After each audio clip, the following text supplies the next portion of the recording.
Hey, welcome everyone to Channel X. I am WashingtonXJ and I'm here with a gun review. Wow, it's been a long time. I used to make these reviews quite a bit. Time allowing, I'm going to get back into it, hopefully quite a bit more. So from the number of views and all that I've seen on my channel and on my videos, it seems like you guys really do enjoy watching them, and that makes me happy because I really do enjoy making them. So thank you for watching my channel. Thank you so much for the likes and the comments and all that stuff. It's a lot of fun, and hopefully I can get back into it pretty much full time here.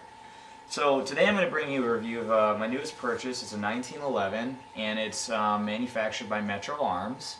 It is a Philippine company, and don't let that scare you because I'll give you a little history on this purchase. I've wanted a 1911 for quite a while now, but I didn't feel comfortable spending the $800 or the $900 or it's even upward of that for a Colt or whatever, And so I went online, I did a lot of research, lots and lots of 1911 research. I found a couple other Philippine companies that just make, supposedly they're just crap 1911 clones, and I was like, man, this sucks. I really want a 1911, I'd like something more affordable. And I didn't want to go over the $600 mark. So I found Metro Arms, and a local gun shop that I purchased from says, yeah, they're good. They are pretty much what they advertise to be. I mean, they sell the product they advertise, basically, which is not a bare bones GI 1911. It's actually got some cool stuff on it for being an out-of-the-box 1911.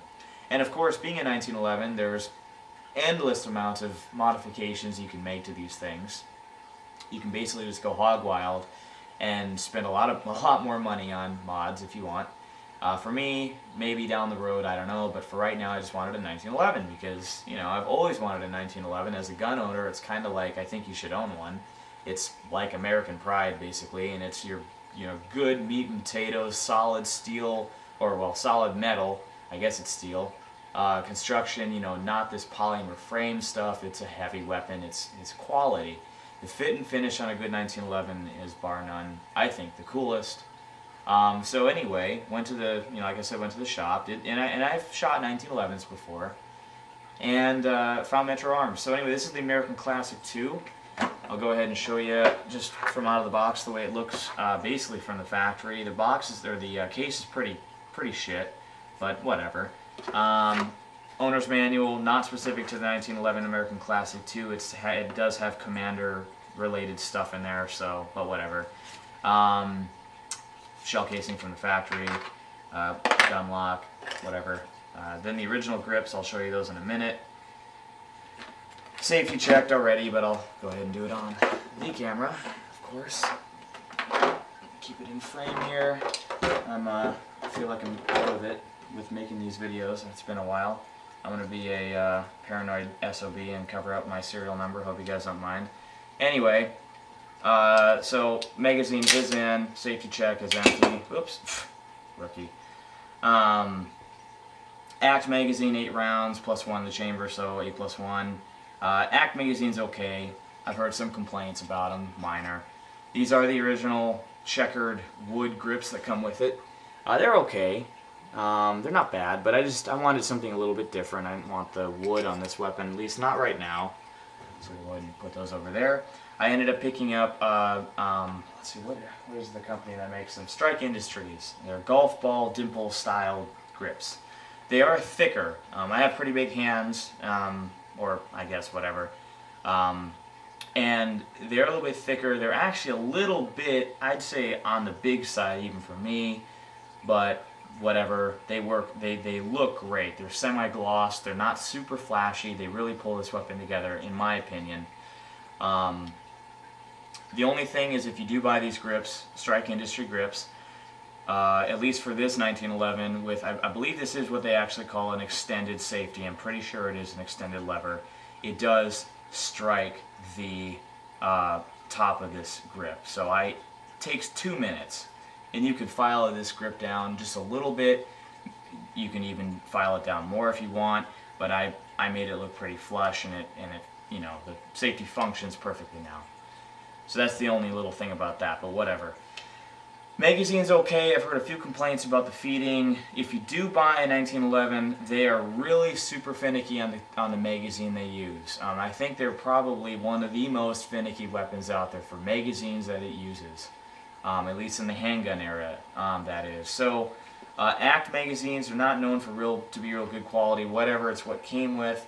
I went online. I found Joe's 1911 Mag Mania. They sell these really, really nice stainless steel, polished. 8 round, they have them in 7 rounds too, but these are 8 round magazines, flush, no base pad, no holes, none of that. They're awesome. They fit in the weapon well, and they feed perfectly. I've never had any feeding problems. I've heard there are some complaints about Joe's Mag Mania. I don't know what that's all about. Whatever. I think it's more of a loyalty issue with another website. I don't get into all that. These magazines work good. They're like, what, I don't know, $8 a piece? Oh, 14. They're 14 bucks a piece. They're actually sold out right now. I'm looking at the website. So 14 bucks a piece, but they're decent mags. They're really good. I like the nice staggered look here with the holes of, just showing your mag count, your round count. These are just in the line. It's kind of boring, but whatever.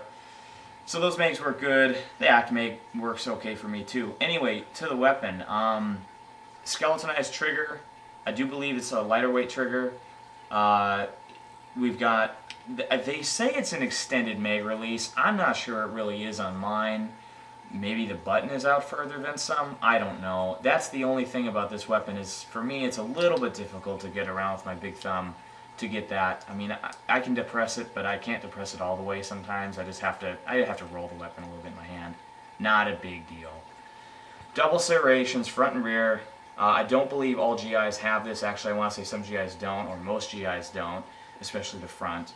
It is the Novak dovetail triple dot style sights. Really cool. They are not adjustable, but, again, it's not a bare bones 1911. We don't have, some GIs, basically they have nothing. It's just the weapon itself. Forget about serrations and sights. They might just have a little dot sight on the front, or a bead sight. This weapon is, it's not that basic. I'll go ahead and drop the slide here. You can see that you have a skeletonized hammer as well. They call it, it's a Colt Commander style hammer.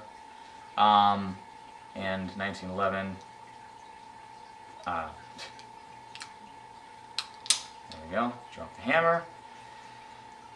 Extended beaver tail safety. Operates great. As you can see, I just demonstrated that, and yeah, I mean it's a good weapon. There's I don't know what else to say about it. I put about 300 rounds through it at the range, and I'm very happy with it. It's performed great. I don't think I've ever had a failure to feed. Definitely never had a failure to fire or eject. This weapon has been awesome. Nice stainless steel finish here. They say this is an extended or a beveled ejection port. So just cosmetically, this weapon is really, really solid. I really like it. I'm not, I could go on and on about this weapon, but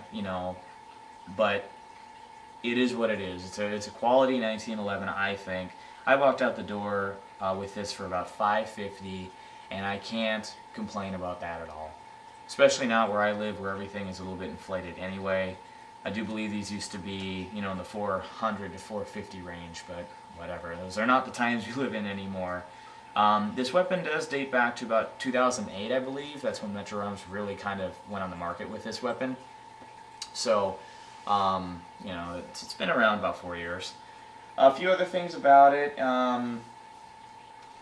does have flat groove mainspring housing. Like I said, it has the Novak sights, and yeah, the widened beaver tail grip safety, like I've already demonstrated.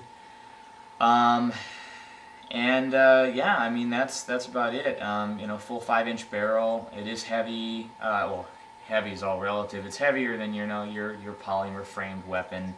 Of course, it's heavier than my FMP9.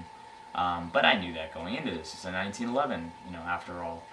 So I'm going to make another video. I'd like to make a couple more videos on this weapon. I wouldn't mind making a range fire, or at least a range report on it right after going to fire it.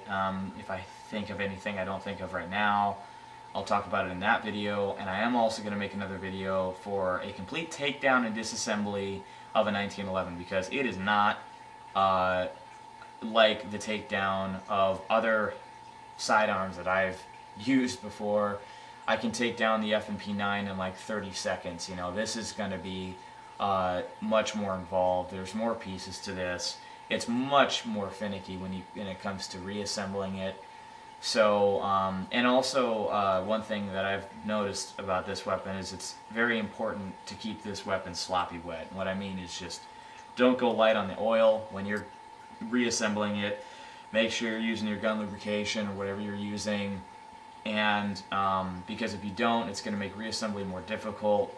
I keep this weapon at most times is very wet. I wiped it down real nice before I made this video, but if it's, you know, I always clean my weapons post-fire, and when I open the box on this, or when I open my case, this is always usually glistening with a little bit of oil, just because it seems to seep out a little bit. But I keep the 1911 real lubricated, real wet, because it seems to function much better that way.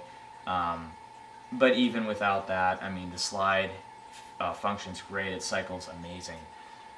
So I'm going to end it here, guys. I really like this 1911.